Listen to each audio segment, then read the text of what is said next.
Hey, this is Lori, also known as Inspired Act, and I really felt drawn to make a video today about some things that have recently happened in my life that I really feel that I'm in a good place to share them with you. And it has a lot to do with sexuality, sensuality, female energy, and it's been something that I've struggled with a long time in my life, and I finally found a place where I feel some peace. And I think that through my story, maybe this will make some sense to some of the women out there, or maybe even to some of the men and how they interact with the women in their lives.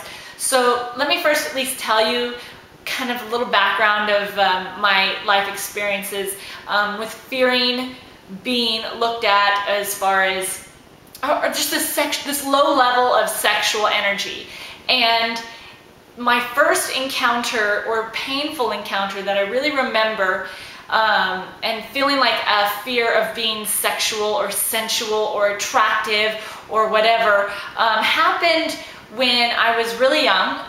My older sister was dating a man, and he was probably not the most kind to her.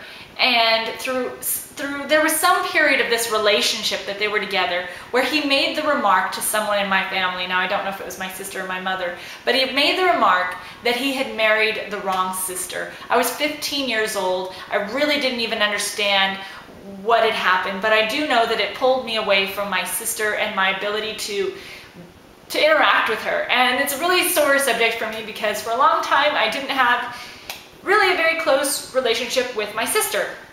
And I remember feeling ashamed. I felt ashamed that I was attractive. I felt ashamed that somebody had some sort of a sexual attachment towards me or an interest in me, and that it made my sister feel terrible. And I felt that I could not have a relationship with my sister due to this. Fortunately, she's not in that relationship anymore, and I'm thankful for that. And then as years had gone by, I noticed that there's something that just keeps coming up. This happens to be a theme in my life, and it's something that just is not going away. And I think that it just gets louder and louder until we actually address it. And if I could shed any insight on you, I would be so thankful. If actually just that it was insight for me has been huge.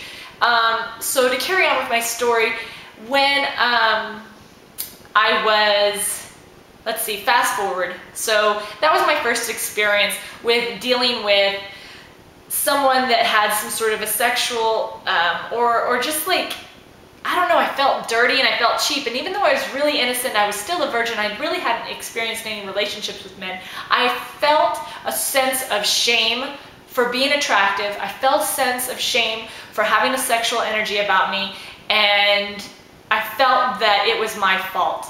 And as years had gone by, I actually went and I became an exotic dancer. And during that time, actually I didn't feel any shame or embarrassment with it at all. As a matter of fact, other people had problems with it, but for whatever reason, I actually felt okay with what I was doing.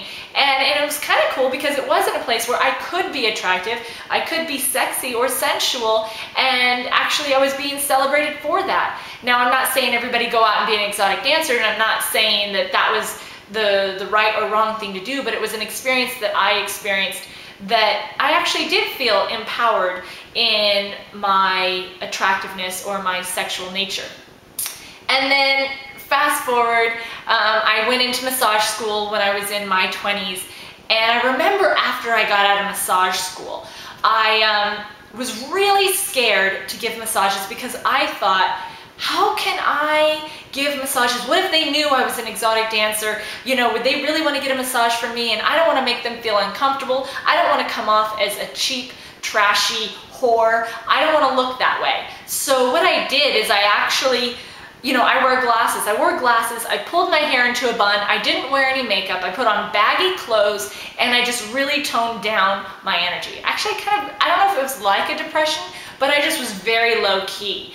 And I felt that that was the answer, that dimming my light and taking down who and what I was to make other people feel comfortable was the right thing to do.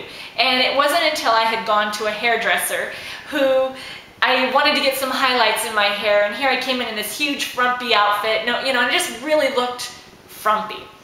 And she peels off my glasses and she looks at me and she goes, "My God, you are beautiful. What are you doing to yourself?" And I was shocked. I mean, nobody had ever said anything like that to me before. And here a woman that I had never met before, and she was a very attractive woman, said this to me. And I was stunned, and I said, "Well, I've been doing this for a couple of years now because I'm a massage therapist, and I feel embarrassed or I'm worried that people are going to get the wrong idea from me based on the way that I dress or the way that I act. So to ensure that I don't feel any insecurities and to make other people feel comfortable, I feel that this is appropriate for me to look this way."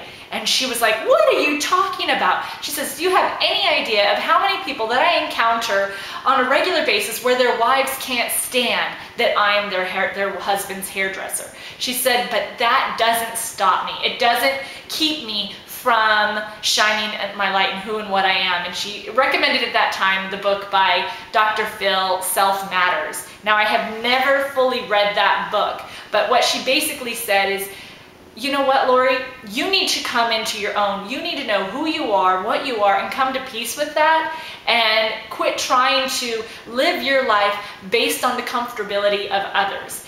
And that has been a huge thing for my entire life. I have always tried to censor the way that I was to make other people feel comfortable. Now, finally, I then started looking attractive. And of course, I had wonderful social environments. And I remember at a certain point where I was going out with girlfriends, and I remember there was a party where husbands and wives were together. And at this event where we were all dancing, the next day or a couple days later, the husband gave me a call and asked me if I wanted to have an affair with him. And I remember just feeling a sink in my heart, like, why did you have to go here? Why did you have to go there? I didn't understand what had happened. I said, "Where is this coming from? What do you mean? We just danced. I don't understand." And he had basically just like poured this whole confession that he had this crush on me and that, you know, he had this sexual desire, and he didn't realize how strong it was until, you know, we were out and interacting. And to me, it was nothing. I just was out dancing, having a good time.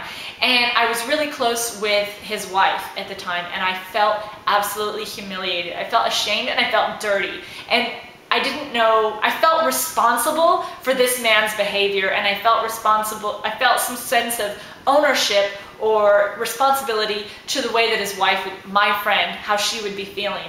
And I decided to inform her of her husband's behaviors, because at that time, that's what I felt was the most appropriate thing to do. And it created a big mess. A really big mess. And it seems to be a reoccurring factor in my life to where I felt ashamed, I felt embarrassed, I felt like, oh my gosh, you're a home wrecker, you are just a little tease, you go around and you stir things up, and you're a troublemaker. And I didn't know how to handle that. I felt ashamed, I felt humiliated. And I had relationships, or problems with my relationships. The men that I was with felt very insecure with the way that I was, or that how I interacted with other men. They were like, "Stay away from men," you know?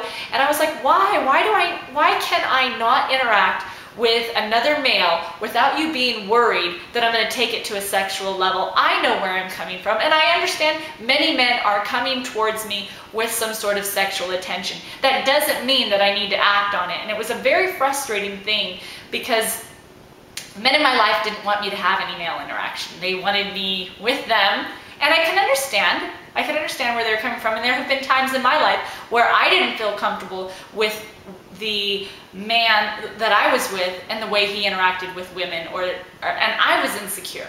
So I totally can understand both sides of the coin as far as that's concerned.